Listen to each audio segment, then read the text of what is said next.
Quiet down, people. My name is Mr. Abagnale. That's Abagnale, not Abagnale, not Abagnale, but Abagnale. Did Frank Abagnale really escape from the toilet of a jet? And did he actually pass the bar exam, or was it all made up? Was his real life on the run exactly like it's shown in the movie? Today, we'll answer all these questions and uncover the unbelievable true story behind Catch Me If You Can. The idea of a teenager making his way through life, posing as a pilot, a doctor, and even a lawyer. It's the kind of thing that could only happen in the movies. But as it turns out, there's a whole lot more to the real story than what we see on the big screen. Speaking of which, there was an exciting scene where Frank climbed down the toilet of a jet.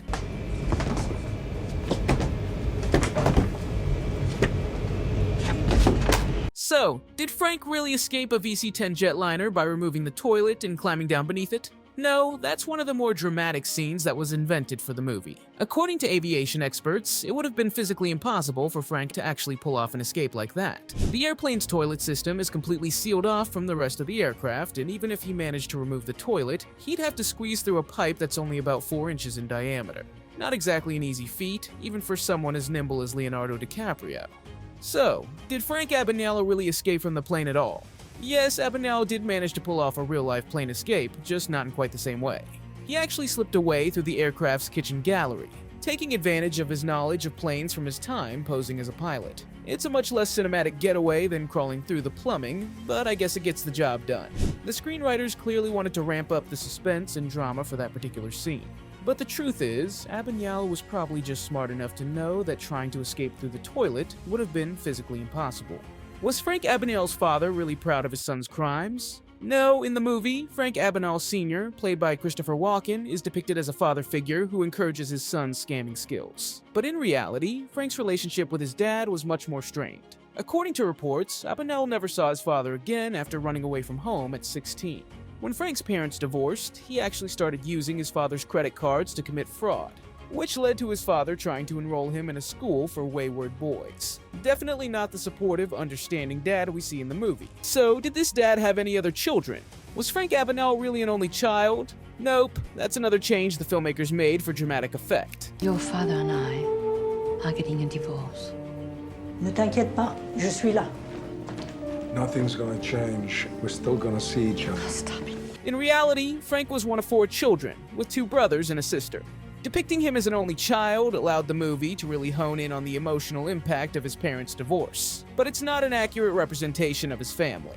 Another question that comes to mind is, did Frank Abagnale's mother really remarry and have another child, as shown in the film? No, that's another detail that was invented for the movie. Frank's mother never remarried after the divorce. The scene where the young Frank peers through a window and sees his mom with a new husband and baby sister is a completely fictional addition to the story. Again, the filmmakers felt this added an extra layer of emotional turmoil and isolation for the character. Did Frank really have a romance with a woman named Brenda? Not exactly. The character of Brenda, played by Amy Adams in the film, is actually based on a real-life flight attendant named Paula Parks, but according to the author of a book that debunks many of Frank's claims. Mr. Applebaum fractured his ankle. Dr. Ashland is treating him in exam room 7. You see that? No problem. Their relationship was much more sinister than the movie portrays. Abagnale apparently stalked and harassed Paula, even showing up at her family's home in Louisiana uninvited. And he didn't just charm her parents, he also stole hundreds of dollars from them using bad checks. Did Frank really pass the bar exam? This is another detail that's up for debate. Frank has claimed that he was able to take the bar exam in Louisiana multiple times until he finally passed. But researchers have looked into this and found no evidence to support his story. An ex-attorney general even went on record calling Frank's claims absolutely untrue and preposterous. It seems the movie may have taken some creative liberties with this particular part of his history. Did Frank really impersonate a doctor? Not really. He said that he spent nearly a year posing as a pediatrician in Georgia, but researchers have found evidence that he was actually in prison during that time period. So it's highly unlikely that he was able to pull off a stunt like that, no matter how convincing he may have been. How much money did Frank really con? Frank has claimed that he was able to con upwards of $2.5 million through his various scams and impersonations. But according to one journalist who's really dug into the details, the actual amount is probably closer to just $1,500 worth of forged Pan Am checks, not exactly the multi-million-dollar con artist we see in the movie. Did Frank really never rob individuals, only companies? Well, that's not entirely true.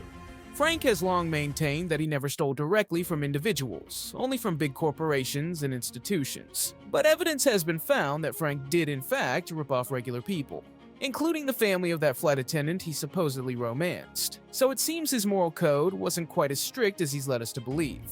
Was the FBI agent played by Tom Hanks a real person?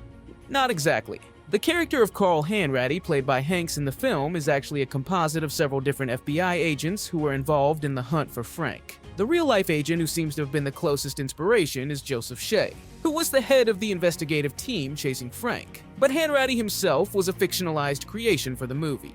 What was Frank's real life on the run like? Well, according to a few sources, Frank's early days as a runaway weren't quite as glamorous as the movie shows. After leaving home at just 16 years old, he initially took a minimum wage job, but quickly realized he couldn't live on that small income. So he started embellishing his resume, adding 10 years to his age to land better paying work. And that's when he got the idea to start cashing bad checks. Dressing up as a pilot seemed like an easy way to make that scam work.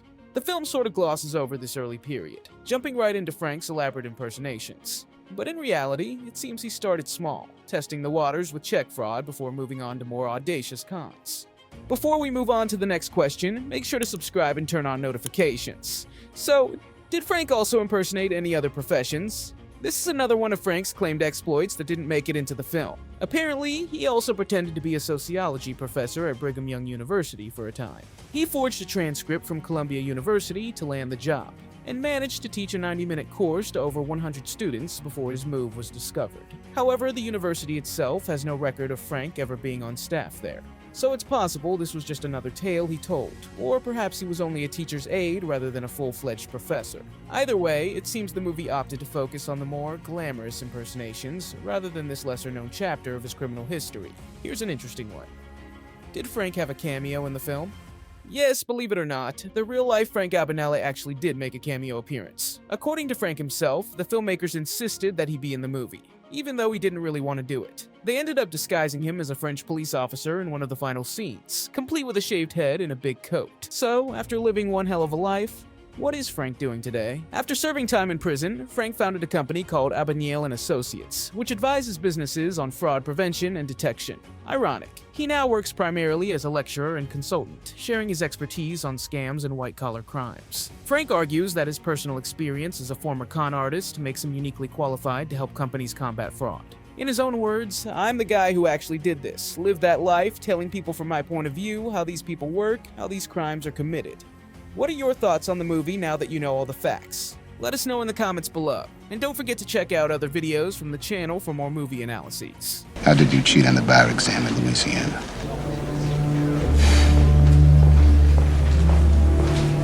I didn't cheat.